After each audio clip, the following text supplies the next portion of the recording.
আসসালামু আলাইকুম। প্রচুর ঠান্ডা, আপনারা দেখতেছেন।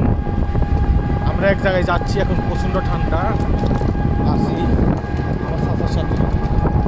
হ্যাঁ, এখন বিষয়টা হচ্ছে যে যারা গরিব মানুষ আছে তারা মানে ঠান্ডার কারণে বের হইতে পারে না, কাজ কামে যেতে পারে না।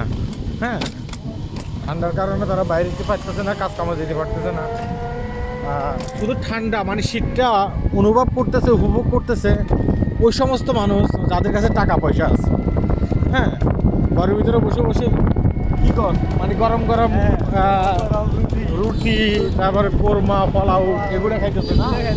হ্যাঁ, এরা কিন্তু ঠান্ডাটাকে উপভোগ করতেছে, অনুভব করতেছে। হ্যাঁ, আর যারা গরিব মানুষ এরা অনেকে কাজ পাইতেছে না, এদেরকে ঠান্ডার কারণে অনেকে কিন্তু ডাকে না। এই কারণে কিন্তু তারা কি করতেছে, ঠান্ডা কারণে ঘরে বসে আছে, অনেকে কিন্তু কাজ কাম পাইতেছে না। চাষার কথা কি ঠিক কইছি নাকি? হ্যাঁ, চাষা হাত লাড়ি বলতেছে কথা ঠিক কইছি, কারণ চাষাও কথা বলতে পারতেছে না প্রচণ্ড ঠান্ডার কারণে। হ্যাঁ, তো এটা একটা জিনিস কি, শুধুমাত্র বর্ষাকাল আসলেও একই অবস্থা। বর্ষাকালে এই বড় লোকদের কোনো সমস্যা হয় না। বড় লোকেরা দেখা গেছে কি তাদের টাকা পয়সা আছে, তারা বাড়ির ভিতরে জীবনযাপন করে, ভালো ভালো মানে এটা কি বলে বিরিয়ানি, পোলাও খাইতে পারে। আর যারা গরিব মানুষ আছে এরা কোনো কাজ কাম পায় না। তো শীত সবার জন্য আসে না। অনেকে দেখলাম যে টিভির ভিতরে অ্যাড দেয়, শীত আসতেছে, শীত অনেকে অনুভব করতেছে, উপভোগ করতেছে। হ্যাঁ, এটা কিন্তু সবার জন্য না।